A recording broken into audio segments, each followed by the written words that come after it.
তো আশা করছি সবাই ভালো আছো, সবাই অঙ্কতে আছো। তো আজ আমরা চলে এসেছি আরেকটি নতুন অঙ্ক নিয়ে। তো এই যে অঙ্কটা, এটা কিন্তু কম্পিটিটিভ এক্সামের জন্য খুবই গুরুত্বপূর্ণ একটা টাইপ, এবং এই অঙ্কটা মানে আমি অনেক পরীক্ষাতে বারবার রিপিট হতে দেখেছি। তো চলো শুরু করা যাক আজকের এই অঙ্কটা নিয়ে। তো বলা আছে কি যে √2 মানে রুটের মধ্যে 2 প্লাস আবার রুটের মধ্যে 2 প্লাস এভাবে অসীম সংখ্যক পর্যন্ত গেলে এর যে ভ্যালুটা সেটা কি হবে। তো ঠিক আছে, আমরা ধরে নিচ্ছি যে এর যে ভ্যালুটা সেটা হচ্ছে এক্স। তো এক্স সমান সমান আমরা এটা লিখে নিচ্ছি যে 2 প্লাস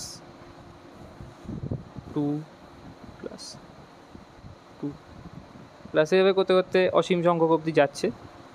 তো এবার সেক্ষেত্রে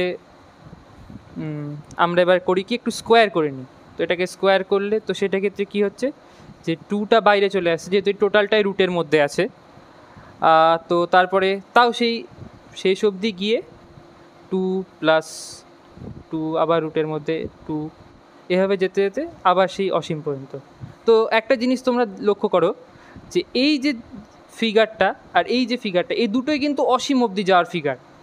এবার সেই দুটো ফিগারই যদি অসীম অবধি যায়, তাহলে প্রকৃতপক্ষে কিন্তু এই যে বিষয়টা, এইটার এই এক্সটা কিন্তু একই, মানে যেহেতু আমরা এইটাকে এক্স ধরেছি, অসীমের তো কোনো প্রপার ডেফিনেশন হয় না। তো সেই ক্ষেত্রে এই যে তোমার যে বিষয়টা আছে সেটাও সমান সমান এক্সই হবে। তো আমরা করি এবার কি, তো 2 প্লাস এক্স তো হলো। তো এবার আমরা এই টোটালটাকে এদিকে নিয়ে আসি।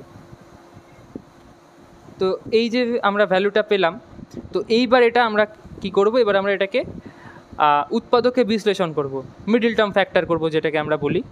তো করি, দেখা যাক কী হয়।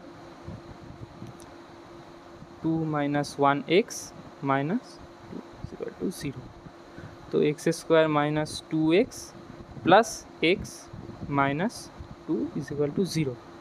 তো সেক্ষেত্রে হলো কি, আমরা এখানে এক্স কমন নিচ্ছি। তো x minus 2 plus 1 to x minus 2 = 0।